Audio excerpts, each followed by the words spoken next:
Bonjour, bienvenue dans cette vidéo. Dans cette vidéo, nous allons réparer cet ordinateur. Donc, c'est un ordinateur qui a été confié par un client tout à l'heure qui me dit qu'il a trouvé ça dans son placard. Donc, c'est un ordinateur qui dormait dans un placard. Il voudrait savoir si on peut le reconditionner. Donc, au premier coup d'œil, il s'agit d'un Packard Bell YM-G00.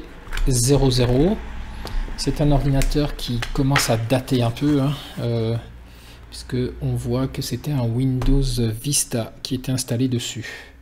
Bon, c'est tout ce que j'ai comme info. On voit que c'est un vieux modèle aussi, puisqu'on a accès à la trappe ici, batterie et puis les mémoires ici.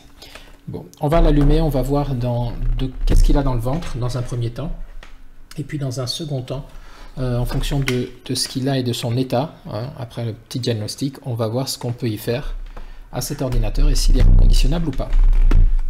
Allez, c'est parti. Première étape, diagnostic. Donc dans cette étape, ce qu'on va faire, c'est que on va démarrer le PC. On va voir si on arrive à passer. Donc je vous rappelle, il y a 3 couches qu'il nous faut valider. La première couche, la toute première, c'est la couche alimentation. Donc est-ce que l'ordinateur reçoit de l'électricité, Est-ce que l'électricité arrive bien jusque dans l'ordinateur et puis pour alimenter l'ordinateur?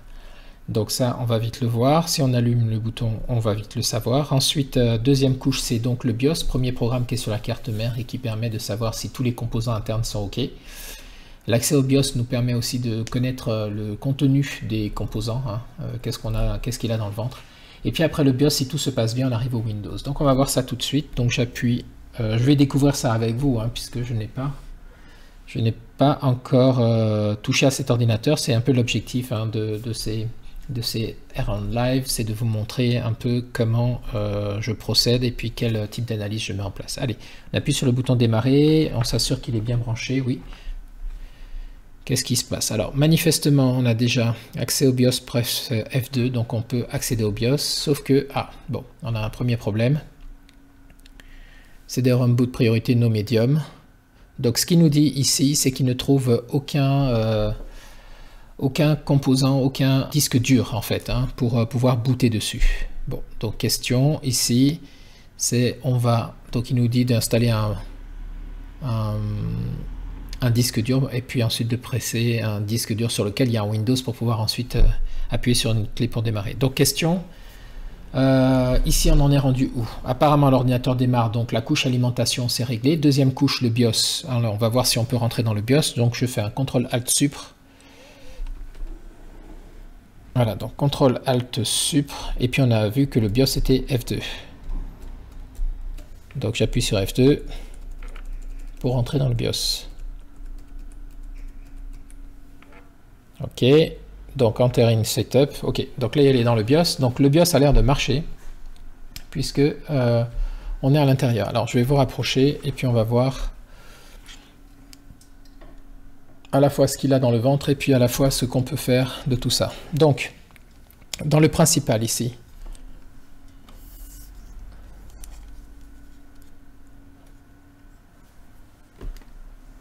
attendez, je recule un peu. Voilà, comme ça. Alors, donc dans le principal, on voit que c'est un Intel Core Duo, un Core de Duo, ok, d'accord, 2 GHz. Donc on est au-dessus de 1,80, pour un Windows 10, ça devrait le faire. Il a 2000 MHz, donc 2 GHz. On voit qu'il y a de la mémoire vive à 3,72, donc 4 Go de RAM, ok, donc on a ça c'est pas mal aussi. Alors on va aller dans Advanced, vous voyez pas, alors attendez, hop, voilà comme ça. Donc on va aller dans Advanced ici avec les flèches, l'IDE configuration, allez on appuie dessus, il voit que le CD-ROM, donc là déjà on a un problème, parce qu'en IDE c'est ok, mais il devrait voir du SATA aussi pour le disque dur, et là il ne voit rien de tout ça. Le boot, comment ça boot? Alors, les configurations de boot. Boot device priority, c'est ici. Donc, d'abord sur un appareil type... attendez. Voilà. Donc ici, le premier boot ici, c'est sur un appareil USB, ensuite disque dur, CD, et pas d'autres options. Donc là, on est plutôt pas mal. Alors, je comprends pas. Donc physiquement, apparemment, il ne voit pas le BIOS. Le BIOS ne voit pas, pardon, le disque dur. Donc, ce qu'on va faire, on va l'éteindre, et puis on va aller voir physiquement s'il y a disque dur ou pas.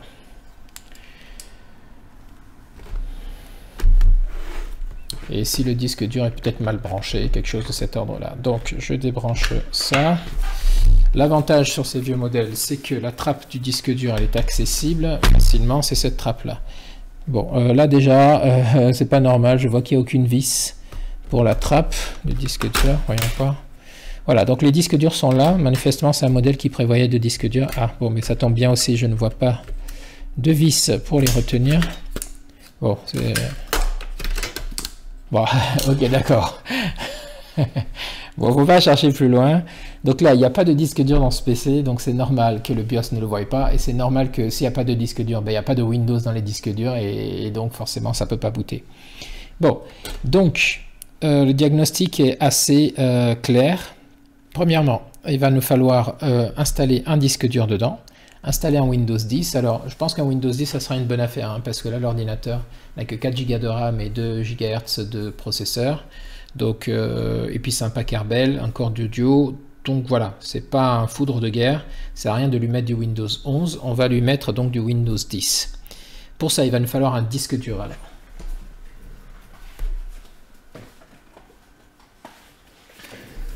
Donc un disque dur, pour mettre le Windows 10 dessus, il va nous falloir une clé USB bootable pour installer ça. Donc vous avez deux options, hein. Soit vous créez une clé USB avec le Media Creation Tools, comme j'ai montré ça dans les différentes vidéos pour créer une clé USB bootable. Et vous allez donc avoir une clé USB avec un Windows 10 dessus, comme ceci. Ou soit vous avez fait votre fameuse clé pour installer toutes les versions de Windows, hein, ce que j'avais proposé, et vous avez une clé comme ça Ventoy avec la possibilité de pouvoir installer pas mal de choses dessus.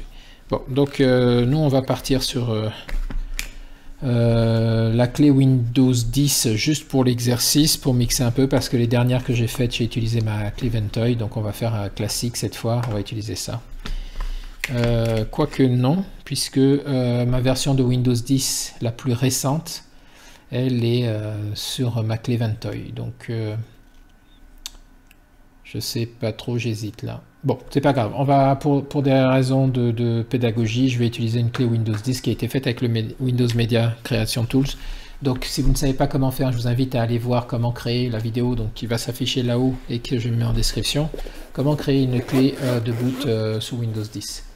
Ok. Donc on passe à la prochaine étape, on va monter un disque dur dedans et puis ensuite on va faire l'installation.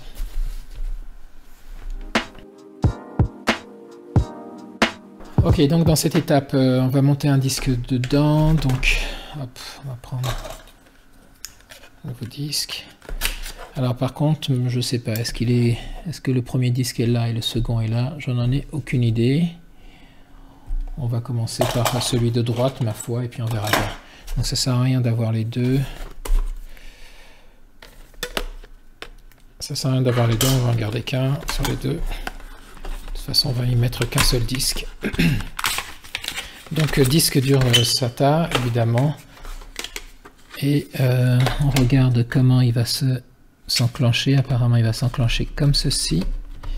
Ok, donc s'il doit se mettre comme ça, on va le positionner. Ça va aller ici. Ça va aller comme ça. Voilà, donc il n'y avait aucune vis dedans. Donc heureusement, j'ai un stock de vis. Donc on va faire avec.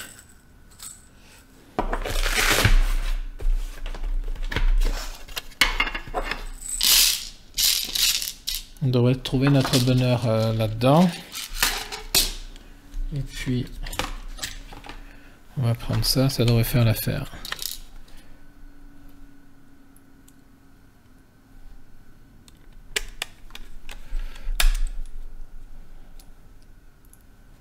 Donc là, on monte le disque dur dans son compartiment.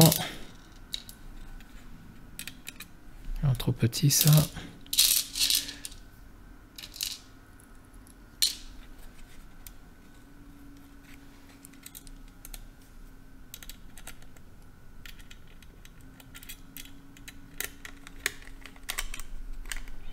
Voilà, donc là, il tient impeccable. On va ensuite, voilà, le connecter. On est pas mal. Allez, on va trouver 2 vis pour ici.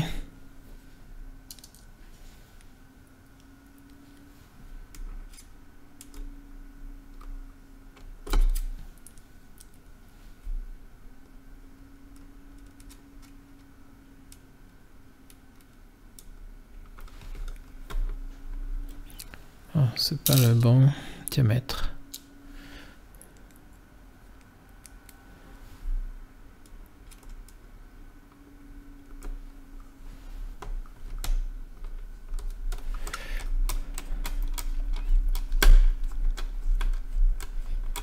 Voilà, ça c'est pas mal, ça devrait pas bouger. Allez, la prochaine.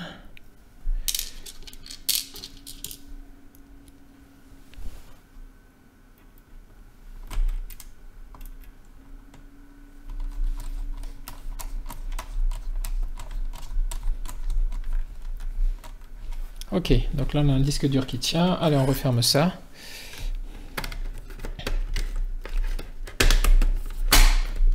On va mettre aussi une vis, hein, parce que c'est quand même mieux.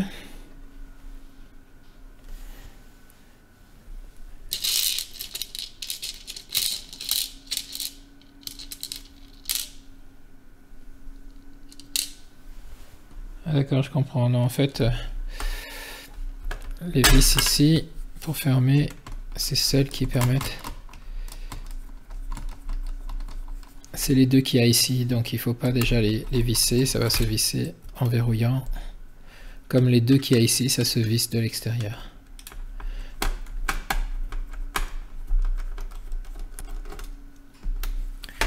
Ok, donc on met notre affaire.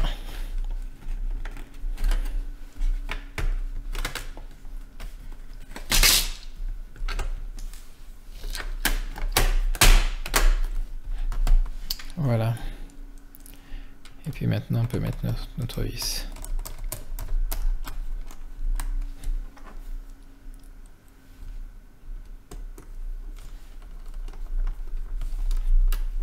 Donc maintenant on a un disque dur. La question c'est est-ce qu'il est reconnu dans le BIOS pour pouvoir faire une installation dessus.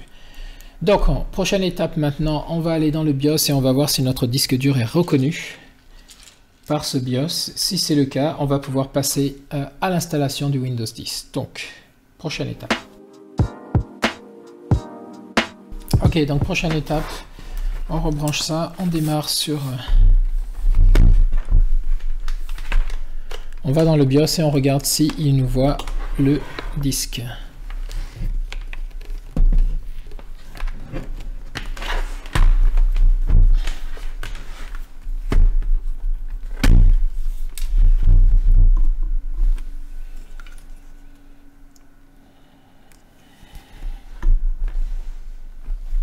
Ok, donc on démarre puis F2.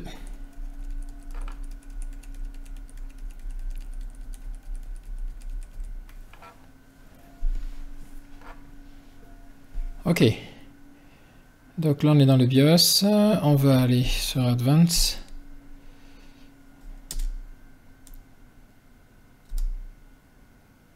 Ok, donc il voit bien le disque dur ici, hein, donc l'Exar, la marque, 240 Go. C'est parfait. Donc échappe. Il y a bien le disque dur maintenant et le lecteur CD-ROM. Bon, c'est parfait. On va aller donc ensuite ici dans la séquence de boot pour s'assurer que c'est OK, puisque on va mettre notre clé maintenant d'installation dans un port USB et on va pouvoir booter dessus.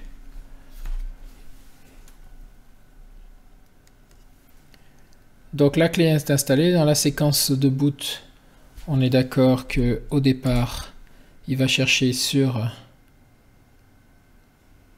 une clé USB. Ok, device removable. Ensuite le disque dur. Donc c'est parfait. Je fais F10 pour sauvegarder et je dis OK. J'appuie sur Entrée. Là il redémarre et il devrait pouvoir démarrer l'installation du Windows. Donc on laisse faire. Ici on voit que la clé c'est mise à clignoter. Ici, on va guetter pour voir s'il y a un petit point qui clignote ici. Voilà, quand ça clignote comme ça, c'est qu'il est sur la clé et qu'il est en train de chercher. Donc ça, la séquence de boot a bien pris.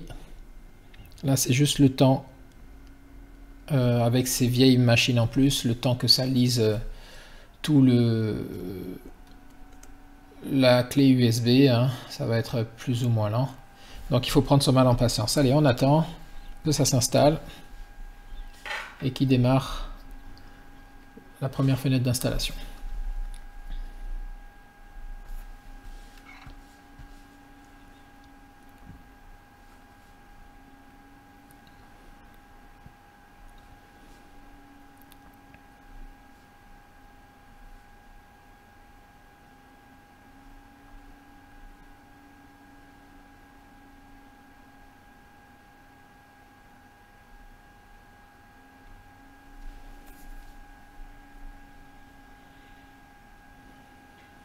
Ok, donc là le logo apparaît, donc il a bien pris en compte la clé. Ok, donc là on est sur la première fenêtre d'installation. Donc, vous devez y voir là, ok. Donc ici on va mettre suivant, installer maintenant.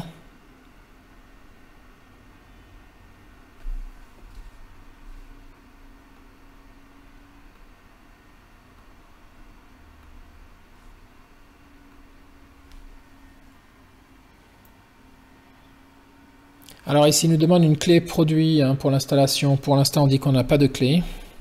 On réglera le problème de l'activation plus tard.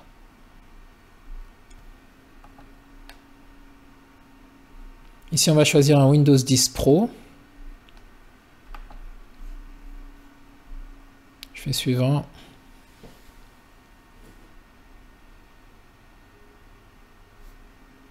J'accepte les termes du contrat. Suivant.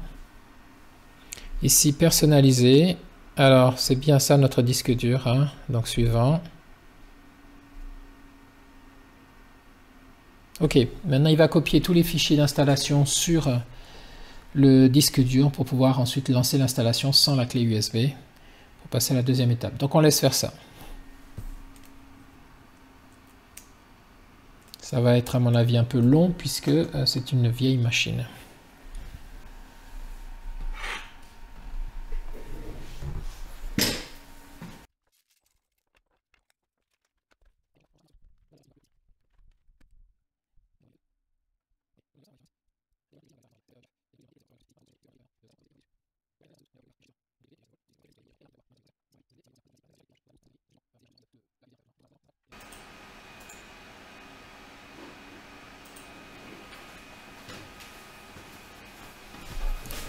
Ici, on retire la clé avant que ça redémarre. Voilà, je sors la clé.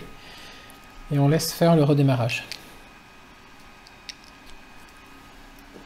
Maintenant, ça va redémarrer et ça va utiliser les fichiers qui ont été copiés, les fichiers d'installation copiés sur le disque dur pour pouvoir lancer la suite de l'installation. Donc on laisse faire.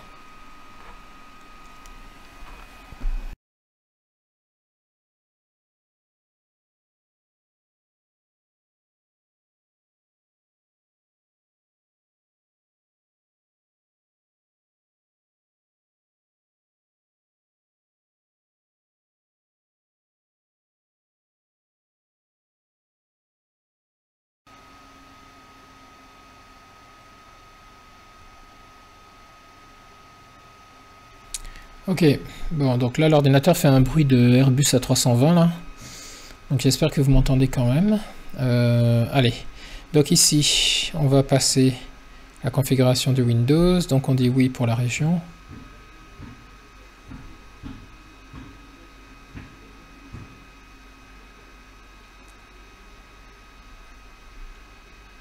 Ici on va couper le volume pour pas être dérangé par Cortana quand va vouloir faire l'installation.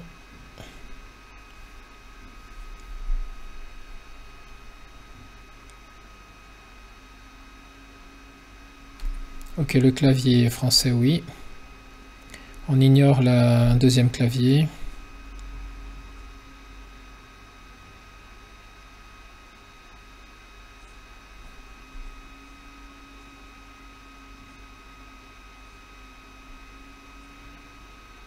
Ici, il va nous proposer pour la connexion réseau Internet. Comme on ne veut pas créer d'adresse Microsoft, on va dire non. Donc on va dire qu'ici, je n'ai pas Internet. Ici, on va dire continue avec l'installation limitée.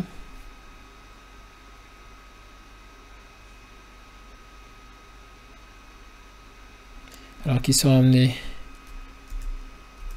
on met le prénom, enfin on met ce qu'on veut, hein, c'est le nom de la session. Ici je mets pas de mot de passe, le client ne souhaitait pas. Si jamais vous mettez un mot de passe ici, il va falloir répondre à 3 questions, créer 3 questions de sécurité pour y répondre, de sorte à sécuriser l'accès au compte. Ici je mets tout à non, vous faites comme vous voulez.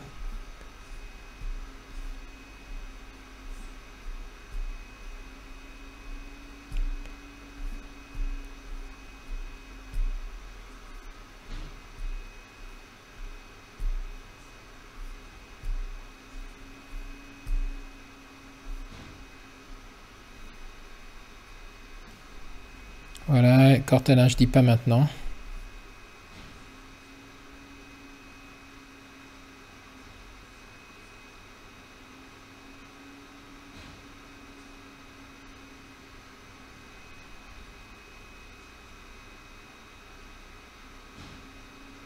Et voilà, maintenant on rentre dans la dernière phase de configuration du Windows, on le laisse faire.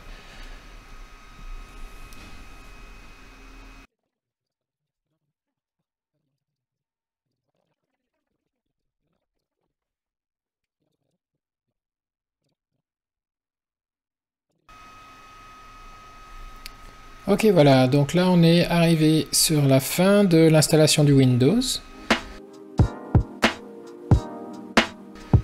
Donc cet ordinateur va être prêt. Bon, il fait un bruit d'Airbus là, comme on disait. Ça, je vais le démonter pour voir. C'est parce qu'en fait il surchauffe. Là, je vois qu'il est très chaud.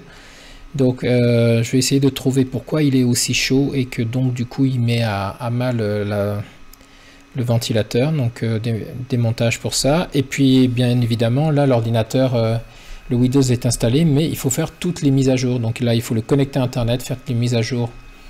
Windows Update, les mises à jour facultatives, les mises à jour du Microsoft Store, activer l'antivirus Windows Defender, et à ce moment-là, après tout ça, vous allez pouvoir utiliser cet ordinateur de façon sécure. Bien sûr, vous pouvez rajouter quelques logiciels gratuits qui vont avec, hein, donc OpenOffice ou LibreOffice pour la suite bureautique, VLC pour lire les vidéos et venir compléter l'offre Microsoft, hein, du lecteur vidéo de Microsoft. Vous pouvez aussi mettre Adobe Reader pour les PDF, sinon c'est Microsoft Edge qui va s'en occuper. Voilà, et puis votre ordinateur sera ainsi prêt. Voilà, je ne vais pas aller plus loin parce que j'ai déjà fait dans toutes les vidéos de reconditionnement, vous pouvez aller les voir, j'ai déjà fait la suite, hein, c'est-à-dire toute la partie mise en service avec les mises à jour, etc. Donc on ne va pas le répéter là pour rallonger la vidéo, c'est pas nécessaire. Je vous invite à aller voir ces vidéos-là. Dans la partie réparation PC, vous allez trouver plein d'exemples là-dessus qui ont déjà été faits et qui reprennent toutes ces étapes-là. Voilà, je vous remercie d'avoir suivi cette vidéo. J'espère qu'elle vous sera utile et je vous dis à très bientôt dans une prochaine vidéo. Au revoir.